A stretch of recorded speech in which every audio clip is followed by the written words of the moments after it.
అరటి పళ్ళను తినడం వల్ల పోషకాలను పొందడమే కాకుండా త్వరిత శక్తిని అందిస్తుంది. అరటిపండు తీసుకోవడం ద్వారా అనేక లాభాలున్నాయని వైద్యులు సూచిస్తున్నారు.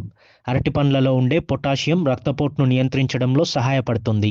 అరటిపండులోని శక్తి పేగుల పనితీరును మెరుగుపరచడానికి, ఆహారం త్వరగా జీర్ణం కావడానికి సహాయపడుతుంది. కొలెస్ట్రాల్ను తగ్గించడంలో కూడా తోడ్పడుతుంది. డయాబెటిస్ ఉన్నవారు అరటిపండు తినొచ్చా లేదా అని ఓ అనుమానం ఉంటుంది.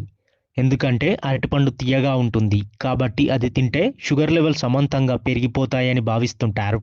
డయాబెటిస్ అదుపులో ఉండేవారు అరటిపండును ఎక్కువగా కాకుండా మితంగా తీసుకోవచ్చని వైద్య నిపుణులు డాక్టర్ సలీం తెలిపారు.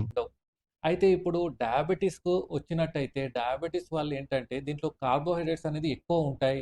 సో, వాళ్ళేంటంటే లిమిట్‌లో తీసుకోవాలి. ఎవరి షుగర్ అయితే కంట్రోల్‌లో ఉంటుందో వాళ్ళు వీక్లీ ట్వైస్ యా థ్రైస్ ఒక హాఫ్ బనానా అలా తీసుకోవచ్చు. మాక్సిమం 1 అలా తీసుకోవచ్చు.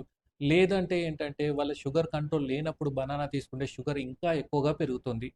సో, ఈ లిమిట్‌లో తీసుకోవాలి మీ షుగర్ కంట్రోల్‌లో ఉన్నప్పుడు. మిగతా వాళ్ళైతే పర్ డే 1 అలా తీసుకోవచ్చు. పండిన సమయం అరటిపండు ఎంత పండితే అంత చక్కెర ఎక్కువగా ఉంటుంది.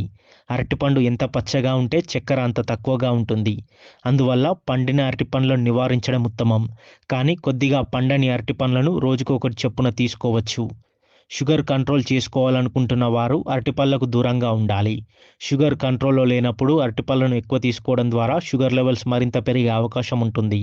షుగర్ అదుపులో లేని వాళ్ళు అరటిపళ్ళను తినాలనుకుంటే వైద్యుడి సలహా తీసుకోవడం ఉత్తమమని తెలిపారు. దీంట్లో ఫైబర్ కూడా మంచిగా ఉంటుంది. డైజెషన్‌కి హెల్ప్ చేస్తుంది. అండ్ కాన్‌స్టిపేషన్ ప్రాబ్లమ్ ఉన్న వాళ్ళకి కూడా ఇది మంచి హెల్త్ బెనిఫిట్స్ చూపెడుతుంది. సో, బనానా అనేది అదొక రిచ్ సోర్స్ ఆఫ్ ఏంటంటే న్యూట్రిషనస్ ఫుడ్ అనమాట. సో, హ్యాపీగా తీసుకోవచ్చు. ఇది చిన్న పిల్లలకు కూడా చాలామంది ఏంటంటే మదర్స్ ఏం చేస్తుంటారు దీనితోటి నంజొస్తుందని కంప్లీట్‌గా అవాయిడ్ చేస్తుంటారు. సో, వాళ్ళు అసలు ఏం తినరు first thing. So, even banana చాలామంది ఇష్టంగా తింటారు కాబట్టి అది పెట్టడం వల్ల ఏం ప్రాబ్లమ్ ఏముండదు.